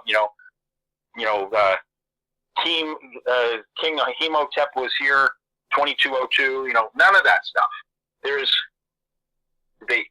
We have mashed them together through story, and that is part of the bit that I have to break people apart. These are not tombs. No pharaohs were involved in the making of this project. And it was what? It was a working what, Angel? A machine, a system. Yeah. More like a system. You want to call it a machine? I don't. You could call it a pressure chamber. They call it an environmental chamber. There are so many different names that could be given to because it does a bunch of stuff even though there's no moving parts. And you have to look at how everything worked. And I don't have to make anything up. The laws of physics are not something I created. Okay? I didn't make up the law of gravity. Newton did with an apple. I'm just telling you, heavy things that fall. Was a load of rubbish as well. Gases go up from underneath liquid. Gases would go up. Heavy things fall. Things balance out in their level of density. Nothing I'm making up. There's no magic to it. Static electricity exists. Water is made up of hydrogen and oxygen. I don't have to make any fabrications up except for show you the system. But I just have to get people to see the system. That's why a model would be great, because people can't say, well, water wouldn't flow down that hill. Why wouldn't it flow down the hill? Just if we start at the Temple of the Birds, and you just imagine 18-wheelers full of fracking fluid just dumping water, just dumping and dumping and dumping all day long until the system fills up, and just let nature do the rest. Just even if it just flows down and makes the pretty waterfalls, I would suggest to you it does. If you look at, this is another thing where you need to pull up the maps and look at the Sphinx and take a little Google guy and put it there. You can see how it was designed, and you can see the channeling of where the water came in, and the water did come over a waterfall. It's all right there. You just have to add water. You have to lose in your mind these are tombs. You have to lose in your mind that they didn't have water. Oh, I see what you're getting at, because we always talk, and you've always included all that in our conversations. But for those that don't realise, the things had water in them. And that would be the last thing you'd want round burials, tombs, isn't it? I don't care about tombs. No, I'm saying if they were burial chambers, Angel. To be honest, maybe some pharaoh would want a water tomb because he was an aqua. He was. No, but if you have tombs in there, you wouldn't want water near them, would you? So it can't. So it's got water in it, so it couldn't have been a burial chamber. That's my point. True, but again, I don't even like to entertain the tomb story. I don't even like to. Well, it could. It doesn't exist in your world. Right. In fact, one of the things that, a couple of my videos, one of them is called "Taking Your Head Out of the Sand." My intention is to try to get you to see the model not in the desert. Therefore, it's not a tomb. It's somewhere else. We found it in the middle of Utah. Okay, in the middle of Utah. Now, just pretend in the middle of Utah we find some water, and I'll suggest to you it's a mirror image of what's over there. But now, since it's in Utah, it's not a tomb. Add the water and watch it come to life. But since it's in Utah, it's not a tomb now. And once you see it function as a system, maybe you'll get the tomb out of your head. It's not been a tomb for me, Angels. Especially, I mean, even if, obviously we started talking because, what was it, 2016, 17, 16? So from that moment on, I've listened to what you've said, and it's not a tomb. But a working model would kind of shut everybody up, because then you can't say that won't work. If I show you a water wheel, and it just sits there, it doesn't do anything. You squirt water at it, or you run water down the channel until it gets to where it spins in the water wheel. It doesn't do anything until you add water. But if people say, "Oh, it won't do that. It won't spin this. It won't run this." People ran sawmills off of water wheels, ran wheat grinding and making flour and stuff like that off of water wheels. But if you don't add the water, it doesn't come to life. I've got a good. This is what we're going to call the hangout. The pyramids were a working system. Just add water. That sounds perfect. Yeah, I'll put by Angel. Yeah. I mean, they are quite fascinating. But when, you just concentrate on these ones, but there's quite a few going down the Nile. They never talk about or put them anywhere near these ones. And if you're going to put these ones in, you have to put the other ones in, because they were probably all linked somewhere along the line. If they could build this, they could link it to the next one. It's about 1 mile away or 2 miles away. They could link it up. If they could do all this, they could put pipe work down to link it up to the next ones. Maybe the other ones were doing different things. Different gases. The one that you pointed out that's inside the army base, that's to the... You mean the one that goes down that they used in the film? Yes. Now it's full of rubbish, isn't it? I mean, why would you do that? Well, because they don't care. However, it is conceivable possible that went down because that's how they got to the water table, and that is how they got water. And it didn't have to be open and exposed to the air. There could have been some sort of a covering over it to keep the water from getting debris in it, and that has long since deteriorated. But if you look at the water table is still down there. And if I remember correctly, there's also one to the north and one to the south. They're both at about latitude, but they're at different longitudes. Sorry, they're both the same longitude, they're different latitudes. One south of the Giza pyramid property and one's north of it. But they're both to the east of it. They both go down. It is also possible, if you follow Karl Monk and his teachings, the reason they go down is because they are to the east of the Great Giza Pyramid, which would have been the zero, the prime meridian. And hence, since they are to the east, they are to the negative side, and they go down because it is a negative value. So I don't dismiss that, but I haven't worked it out. But they could be dual purpose. A, they're going down to the water table to allow people to get water, just like the ones in South America that Mr. points out, those ones that circle down and then they go to a little water pit. Have you seen them? They're actually cool. They show that people knew there was an aquifer down there. Oh, he has... But you know what? Quite a few structures have water in them. Like, I was watching one about all these tunnels, and they used to go down there for whatever, but because there was it was hot water, so it would have smells in it. But you know, water's used in a lot of things, isn't it? It's used in you know, when they want to break up stones and the drills, they have water around the drills to stop the drills getting too hot. Yeah, cooling, yes. Water's used for so many things. Well, it is one of the most prevalent things other than air. Yeah. Should we talk about something else now? I'm going to stop this video. We're nearly at the end of this one now, so we're going to stop this one. Hello, world. Great Giza Pyramid. Well, I say Great Giza Pyramid because that's what I started with. I did not realize that the whole entire Giza Plateau is a system. I'm not going to make you buy a book to understand how it works. I'm going to tell you right now. Buy the book where I can explain it and hopefully answer some other questions, but it's pretty simple. Just add water. Go ahead.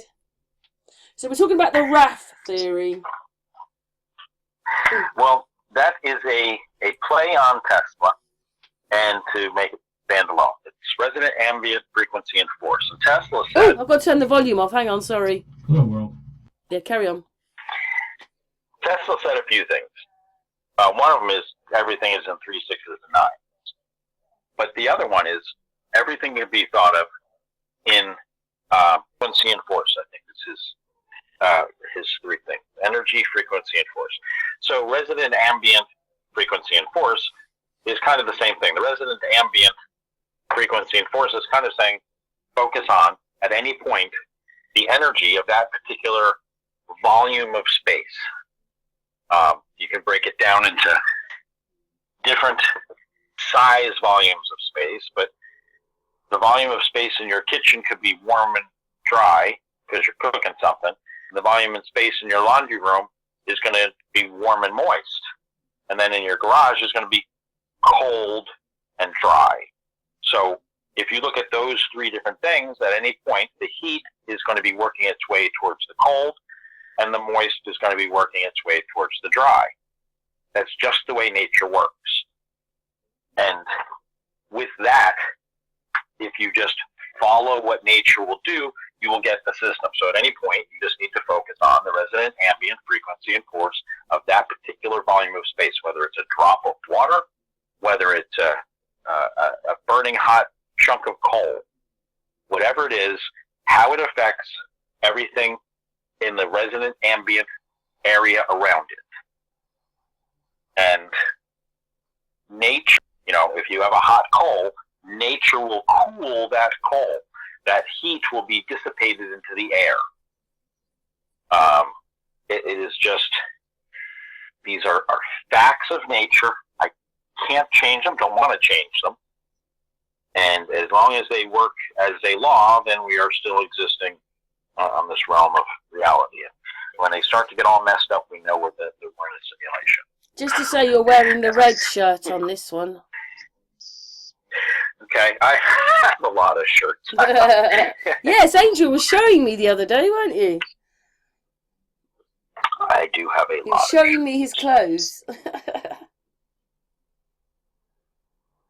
But anyway, so like I say, the title is that we're a working machine, just add water. And that's what the RAF's about. Explain the RAF then.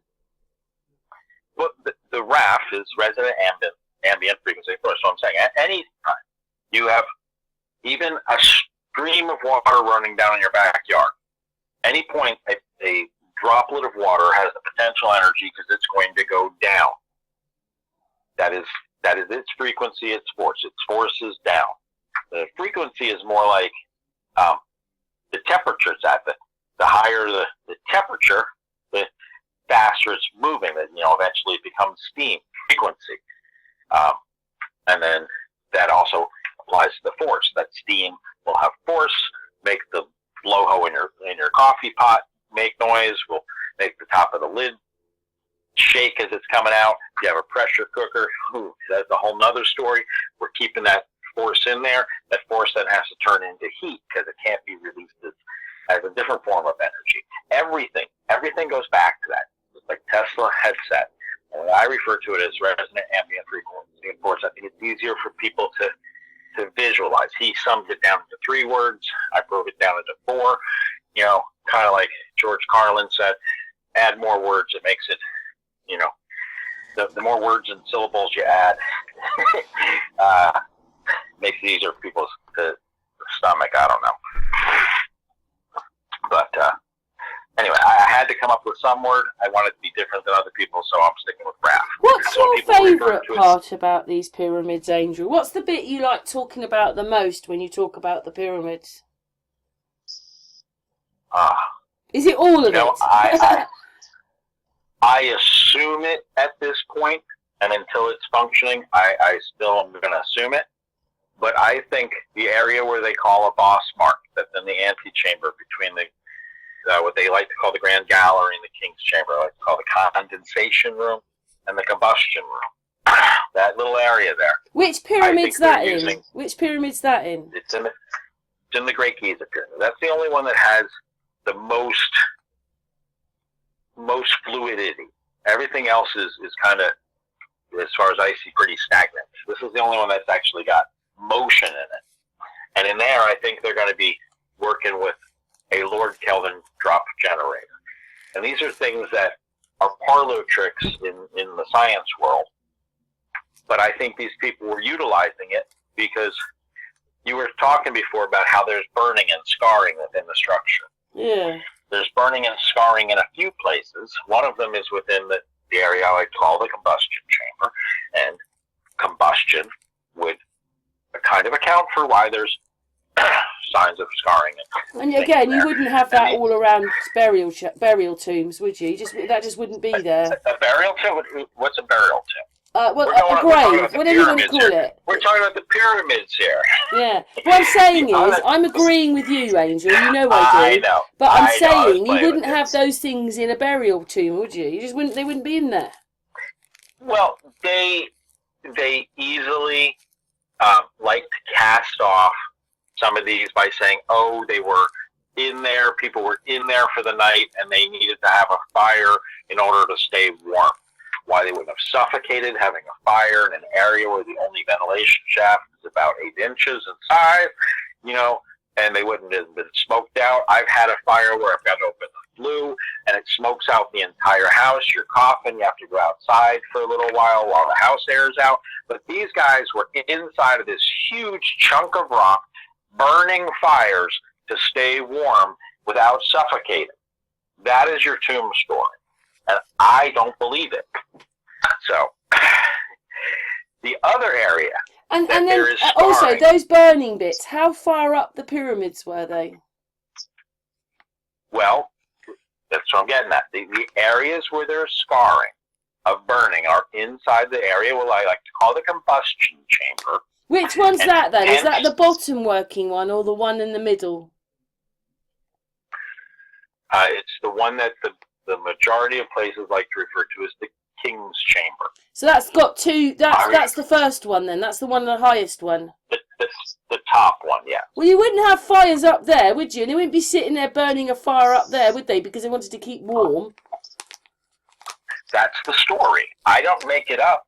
That's the justification for the Egyptian Egyptologists, the ones that got letters after their name that are so, doctoratized. That is their official story, not mine. Well, it's a load of rubbish. My story is that it's a combustion chamber. It's where the gases are burning together. Hence, the scarring is a evidence of the reaction that was occurring. I don't believe that people were burning fires to keep warm. The next plot, that there is scarring within the structure, is the top, I'd say top fifth of the Grand Gallery. What they call the Grand Gallery, I call the condensation chamber. It's the one that's on an angle. And if you look at the mouth of the area that leads down the hallway towards the combustion chamber, you'll see scarring on both sides of there, showing intense heat. end. There's some scarring above it. And most of the scarring is if you were turning around and looking out it and up, kind of like the way if it was a blow furnace coming out, it would go out of it and up. Now, I believe that is because the area they like to call a boss mark, you notice some of the scarring on there. I think that is going to wind up to be a Lord Kelvin drop generator, which causes a spark every now and then. Every now and then when the drip drops, there's a spark. It doesn't have to be a lot, it just has to be a little. But when you have combustible gases within that environment, that is going to cause a little fire, and as fire expands, it can only go one way. There's only one opening, that is the opening out into the, what I like to call the combustion chamber. They call it Grand Gallery, and that would be a blast of burning gases, and that would scar the sides of that conduit, and it would scar the area on the roof directly slightly up because heat rises and across from it. And that is where you find scarring. And that is my evidence of the reaction and what I believe they are doing. But that's when I don't really get into that part of it until people understand the flow of the system. Because when you get into the Lord Kelvin drip generator, you have to understand that you have a pool of liquids at a different electrostatic state than the other pool, and when it's dropping, it releases that energy back to the initial pool. Energy likes to stay in its little bubble, and that is the spark that you get. And nature does that. You can recreate it. You can pull up on, in fact, while I'm doing this, I think the best thing to do is go onto YouTube for the people and pull up a Lord Kelvin drop generator and watch the thing freaking work. Because it is something they don't show you in science school, and is a feature of nature. It is repeatable. You could do it in your kitchen. Couple of coffee cans, couple of soup cans, couple of wires, a Tupperware bowl. You could recreate that in your kitchen and win a science fair. Yeah. This whole structure is designed using Mr. Wizard tricks. This whole structure is designed using how nature reacts when it wants to rejoin itself back together, and utilizing all those tricks to do work. It is a huge evidence of knowledge, a huge evidence of an abundance of knowledge of the elements that we live in, the world we live in. Something showing that they had a higher level of knowledge the time they constructed this than we did up until recently, and I still think that there may be a compound or an element. Well, it would be a compound. There may be a compound that we do not recognize today that this is harvesting. Right. Okay, 1 second. I'm going to stop a second. So what does pyramid mean then, Angel? Pyramid technically means fire in the mirror. Fire in the middle. Pyro, pira, and middle. And, ironically enough, that's where the burning is. Only the Great Giza Pyramid. So this is why I say what's the definition of a pyramid. But only the Great Giza Pyramid is the only one I know of all of the things classified as pyramid on that we've ever come across that actually has where there is a fire in the middle. So I call that chamber the combustion chamber. It's practically the middle, but it's a little bit lower than the middle, but it's still a fire in the middle of the structure. I still have my hopes up for the Bosnian pyramid, but none of the other pyramids have this. So why all the other pyramids are actually called a pyramid when this is the only one that actually has a fire in the middle of it is one of the reasons I ask people. It's a trick question. If it's the only trick question that I'm the only one that knows the answer to is, what's the definition of a pyramid? This is the only one that has a fire in the middle. The other ones, they don't have any fires in the middle. They don't have anything.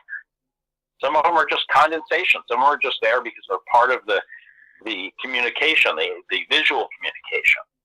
not all of them are there because they are a functional piece of the structure. Some of them are there because they add symmetry to the structure. Is this why you like the And these Great people- Giza Pyramid the most? Well, I didn't know that before I started, so I can't say it's why I like it the most. I just think it. You gravitate. I will go that. It is the one, when I started this venture, it is the one that has pictures and photos, videotapes people have walked through with their 8mm cameras, their back in the day, their camcorders, all, whatever. It is the one that I could visually put my eyes on without physically having to be there. Can't say that about many other ones. That is the one that is the most photogenic, and hence I could get the most data on it without physically having to go there. And I was tired of the stories because none of them made sense. This one, not only does it make sense to me, but I've learned why things are configured the way they are configured as I understand what the system is doing. Things that didn't make sense to me were there. I had to accept them as being there, and then later I learned why they are there. But I didn't put them there. They're there from the beginning. Like, the way the center structure is configured, it has little, the best one I like, in the subterranean section, there's a little dog tooth between what they like to call the pre-chamber and where elbows up again. If it's visual, I point it out to you. I'd even draw it for you. But you can, in my System Down Under videos, I talk about that little dog tooth makes no sense. People walk by it all day long, makes no sense.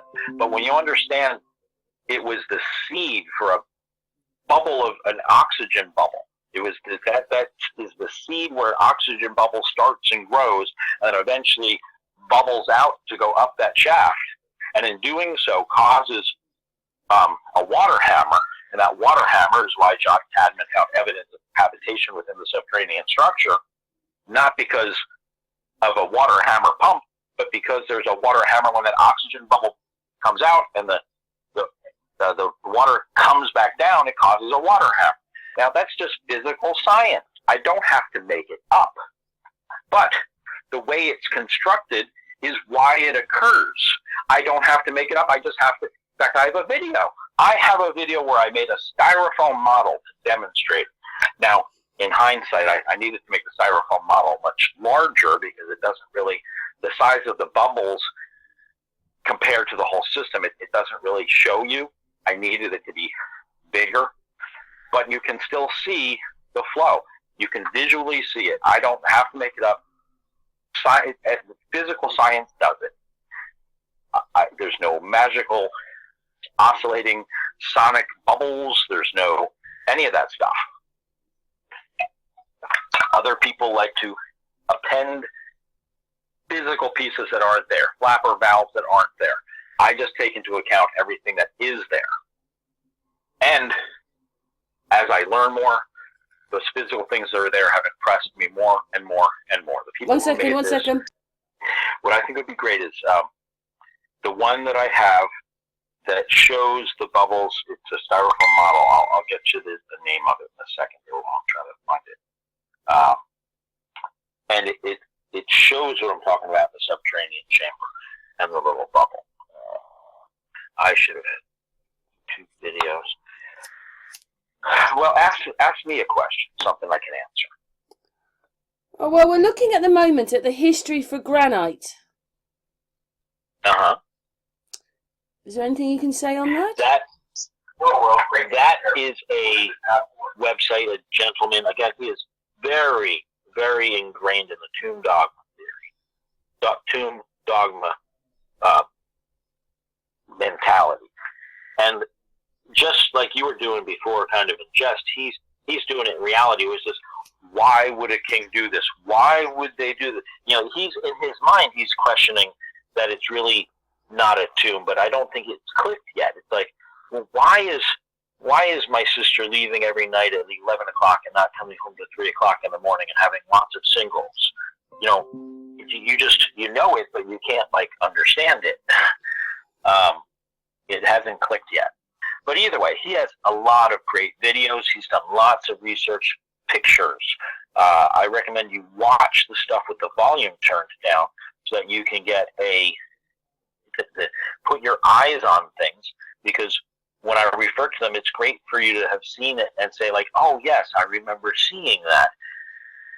I could draw anything like other people do in their books by describing something, but that doesn't make it, just describing it doesn't let you see it. And I can fictitiously describe it to make you see what I want you to see instead of what's there. And the video that I would like you to play maybe in the background is why John Cadman found evidence. Okay, we'll do that one and we'll finish on that one. 1 second, I'll just go to that one. We're just putting this video on. Just going to put it on. Right, here we go. There you go. Oh, God, it's quite good. Right. You can see my model leaks a lot. But what I'm focusing at is right there. You can see where it bubbles up right before it goes up the shaft. And again, it's a horrible model. But you can still see when it bubbles. And if you imagine it being much bigger, that bubble would cause a bigger splash of water to come down, and that is what caused the hydraulic pump. Now, mine isn't solid. You can see it leaking down it because I couldn't get the pressures right. I didn't use glue, and to be honest, I'm horrible at making these things. I need to find a bunch of engineers that would be willing to actually make me a true model. So it's almost like having one of those things with what you put in the fish tank. Yes, that is one of the things that you put in the fish tank that I'm using there to simulate it. However, in reality, this is doing it by separating the gases out of the water, not by pumping air down. It's doing electrolysis, but it's equivalent to pumping air down there. Right. Well, I have seen that little video. You've shown it to me before, but I see what you're talking about. What would that bubble have done then? Made the hydraulic part, but would it have done anything else, like all that gas coming out? It does a couple of things. Number one, as it bubbles up, it causes the hydraulic pump, which then causes a shock wave through the system. And honestly, that's something we'd have to debate about what that does. But they're doing it for a reason. The other thing it does is the gas is then coming up, and I'm suggesting the gas is not air, it's actually oxygen, is coming up out of the system, fighting through those rocks we talked about earlier, fighting through those rocks while the water's coming down, causing a back pressure on the low side, on the bottom side of the system, causing a higher pressure, back pressure, and making it so that the water coming in the spillway is fighting to come in, so it's not gushing in like you were saying, it's actually flowing in like a little trickling stream. That is part of its flow control.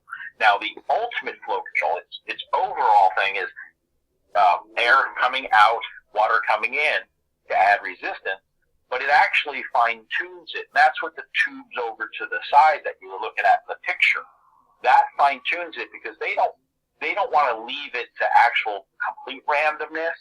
They're looking for a specific pressure, because that specific pressure sets the volume for the entire system.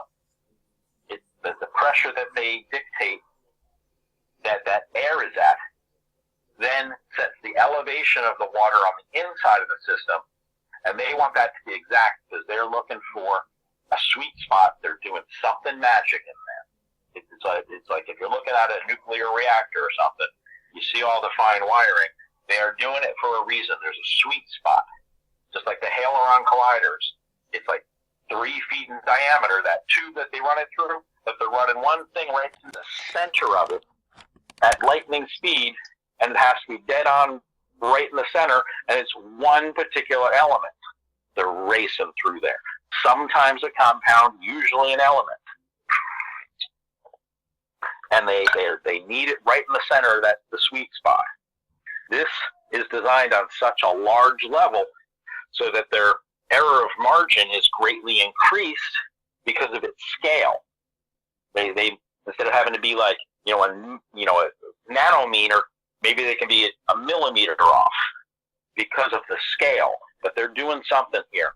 This is way too perfect, the way the system is set up with the pressures and how it's working. And I was control valves. One of the control valves is right there that we were talking about, the inlet, the area it comes in. The tubing on the side is to create pressures. Now, if you look in that same picture, you look to the back of it, there's a little squiggly thing. Those dictate all the pressures. That's like a heartbeat in the system that dictates the high pressure and the low pressure. They gave it some name, and they don't say what it's for, but they don't understand what's happening in there. The right side of it dictates the average pressure on the inside of the system. The one next to it is the pressure on the coming in, the average pressure on the inside. The next one is the pressure outside the system where the flow is. And then the last one is actually, I believe, the elevation of the pressure level in the third pyramid where the containment vessel is. But all of this will be confirmed when I can get somebody to actually go there with like one of the cell phones and measure, I would love it to be to the millimeter, the elevation above sea level. And we compare them all. Because when we compare them all, we'll be able to understand those markings better, because that is a form of communication. No one's been looking for communication. Just as I hinted to you a little bit a while ago, how the notches in the area they like to call the Queen's Chamber, I call it the Arc Chamber. The notches in there dictate the elevations of all the water levels in all of the pools around all of the structures, because they need to know what pool is at what elevation so they know which way the spark is going to go. And I think I talked to you about that with the spark, where when it drips, it hits that sweet spot. That sweet spot is where that spark is going to emanate from. Just like how they're using a Lord Kelvin drip generator at the top, they're using something down there in the Queen's Chamber, Arc Chamber, and that arc is the one that eventually sparks out of there and it works its way through the conduit, which is why there's a arcing in the wall, which we have since puttied over and said it was a crack for a reason they didn't know about. Again, in the 1800s, when we discovered that, saw the crack and drilled through it, we didn't know what electrical arcing was. Tesla wasn't even playing with that stuff until the late 1800s, early 1900s. So the person in that building probably never ever even knew what electricity was, let alone an electrical spark. Electrical scarring of electrical arcing from an arc that was, I'm going to say, at least 150 plus amps, 150 plus volts. Yeah, 150 plus volts. The size of it, the scarring there, the size of it, that looks like the arcing you would see at step-down transformers when they go bad at electrical stations. I'm sure you've seen where a tree falls into an electrical station, you see an arc that's like 6 feet long, going like, and it sits there for a second or two before it dies out. I mean, that's what was happening in that room on a smaller scale. Can I ask you something? Over and over Were and they over and over using again. seawater and taking all that out to make natural water as well? I don't believe so, because I believe the feed was coming from the aquifers of the Nile River. Right, okay, so that's water, not that's seawater. just normal everyday water. And just to say, I hadn't really noticed it to start with, but it is leaking a little bit, isn't it? The model. Oh. You've got like a waterfall coming out of it, but you can see how it works. That's brilliant. And you would not, you would not have all that in there if you've got tombs above. You just wouldn't have any of that there. Or down below, below. All of these pieces fit together. I'm not making any of them up. I'm not dictating how water would work that is out of the size, outside of the realm of reality. This is a huge system. It is awesome the way it functions. Again, I can't, stress enough that what the ultimate goal is ultimate product is, I don't know. I can assume, but I think it's something that we don't appreciate, something that we don't know yet, because they're building this in a negative environment, a negative pressure environment. The way I read the system inside is at a negative pressure environment.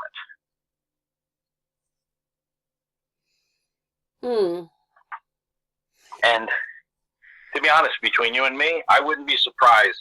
And all the people that are going to watch. I wouldn't be surprised if this is creating a compound which is equivalent to that which, the water, the mist, the pressure it's at, is equivalent to that of what's in a cloud, and could be potentially the reason why the clouds hit a certain. That's why I said to you, is this stop. an early HARP machine? Was that a cloud-making machine? Well, I don't really consider HARP a cloud-making machine. I consider HARP a weapon. Well, but it is a weapon against us. I do realise that. But I'm saying it's not a similar thing to that, is it? See, HARP cooks the atmosphere. It manipulates it with radio waves and stimulations, giving it little pushes and prods. Again, going back to ambient frequency and force. It's shoving up there into the upper atmosphere, using the word atmosphere, the upper altitudes. It's projecting energy up into the upper altitudes, manipulating the water molecules and the environment up there.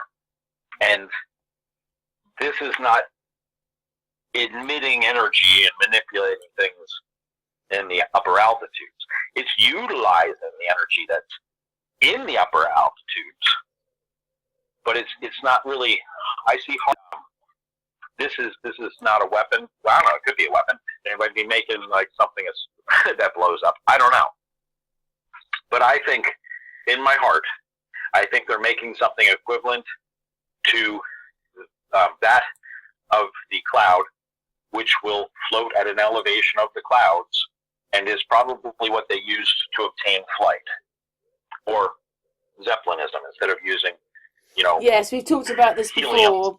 Listen, the videos are finished. We're still talking. We're going to finish in a minute. But is there any other video you want me to play? Oh, you can play any of it. But I think the bubble one is because then people see it. It's a model. You can't get something out of your mind that you've seen.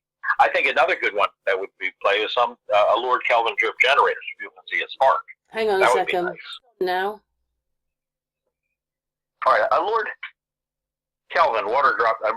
We like Lord Kelvin water drop generator is basically where you separate water into two different streams, and you force it to be different voltages through the apparatus of having basically two little bowls and two. You can use coil. You can use a can mostly that a lot of people use. That you grip one of the streams, grip two streams through two smaller cans, and it goes into two pools, and those two pools short to the opposing can.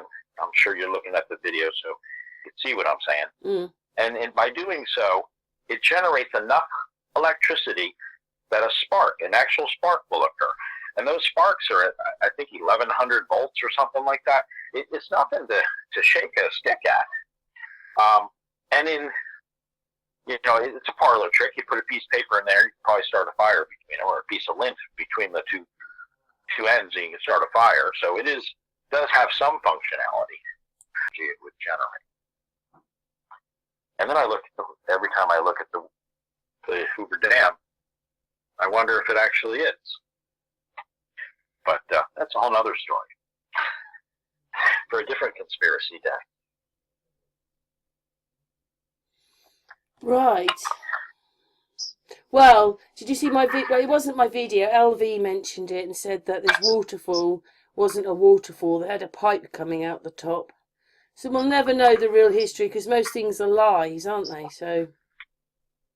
Of the Hoover Dam? Was it a waterfall? No, it was in China. The waterfall. What was in China? Oh, it doesn't go any better quality than that. The waterfall is in China. People have been going. It's the tallest waterfall in China. It's on the channel. And then basically someone climbed up there and saw a pipe coming out the top. Well. And that was delivering the water. I could see that. And are they sure it was a pipe and not an aquifer? It was a pipe. Like on the side of a mountain? It had the water coming out of it, making the waterfall. I understand that. But, I mean, I'd have to see this particular thing. It's on the channel. I think I sent it to you, but I can send it to you so you can watch it. Okay. But what I was going to say is there are areas where there are pools of water at higher elevations because of rain and runoff and stuff like that. But I'm unfamiliar with this particular location and waterfall you're speaking of. The waterfalls I like are ones I can hike to. I've been to ones in South Carolina. Got a lot of pretty waterfalls. They're all natural stuff. I hiked all the waterfalls on the Maui Island in Hawaii. There's like 8 of them. I hiked them all. Oh, did you? When was that? In one day. It's easy. They're all small. Oh. but I went to all of them, all 8 of them. And unfortunately, the one and only time I've been to Hawaii was a very dry time. So a couple of the waterfalls were trickles instead of waterfalls. But it was still fun. Okay, so this little video, it's the Kelvin water drop generator. He set it all up. He's filling the, and you're right, you can see a little drip of water coming out. Right. Just has to be a little drip. It doesn't have to be like I was saying, it doesn't have to be a raging river. It just has to be a steady stream. Mm. And if you'll notice somewhere, whatever video you'll have, they're probably going to show you a spark. It's going to zap like once every 2-3 seconds. Right, we're not there yet. He's doing something. I don't know on the video. Obviously, but it is a high school science project. It is a. Well, there you go. He's just this. Well, it's a kind of spark. It's a light. That's what it's made. That's what he's put on there, isn't it? Oh, he has it done to an LED or something. Yeah. Well, that's the end. Oh, he waited all that, and he showed you. We're just gonna put it back to there to show you the lighting. Oh dear, we're faffing up. Oh, there's another one. But that's what I was saying. How that nowadays you could actually hook it up to an LED, and what would it be is every now and then you went over, you grabbed a cup of water, and you put it up on the top of something, you poured it into there, and that kept an LED glowing in your house for like 5 minutes. That's a tiny amount of electricity that can be derived from running water, enough that today we could run an LED. But it's that same parlor trick 50 years ago when they had light bulbs. There's no way it could power a light bulb. That wouldn't do anything. So things like that were shunned as a way to get power, but they are still there. And nowadays we have trickle charge enough that we can use it. Imagine charging your cell phone just by putting some water into a bucket every couple of minutes. But nature does this. All energy is a separation of magnetism. All of it. It's just. I think down the road, hopefully, this structure will be a teaching tool, teaching all the different ways you can play with water and electricity.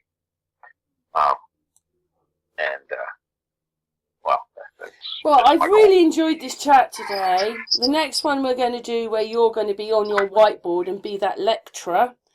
But I've really enjoyed it because, you know, it's very fascinating, your mind, Angel. Are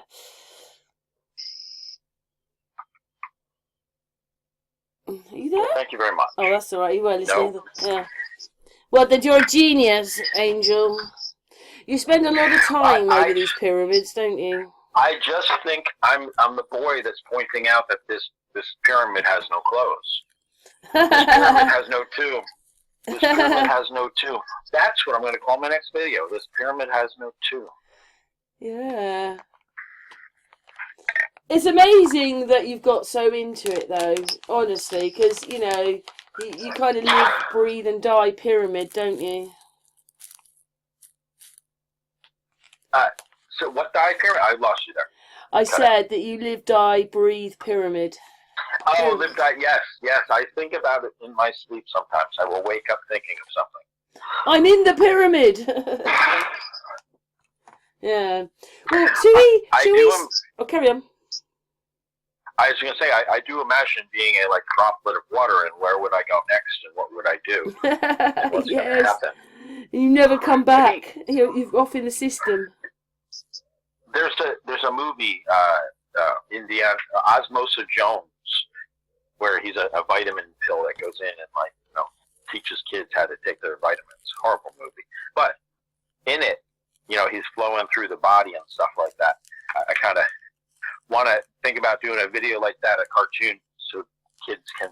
Yeah, I'm in the pyramid. Articulate going through the pyramid, yeah. But you know what? If they were building things like this all the way back then, people have to understand they were far more advanced back then if they could do these kind of things. So it doesn't matter whether it's more than 100 years, but if it's 2, 3, 400 thousands of years old, if it was thousands of years old, what happened to us if we could build these things and now we've got little wooden houses? Well, that would. And yet we've got the technology and the machinery nowadays, but. But when people ask me how was it built, I think after you understand what it was doing, how the level of knowledge they had. I think when you ask me how it was built, you now have a broader acceptance of what my answer would be. Because I can give you an answer based on what I believe in. But I don't like to give people the answer until they understand what it does. Because you're still thinking it's a tomb made by people dragging their nuts. No, Angel, it's a machine. That didn't have a wheel. It's a machine, Angel. I know that.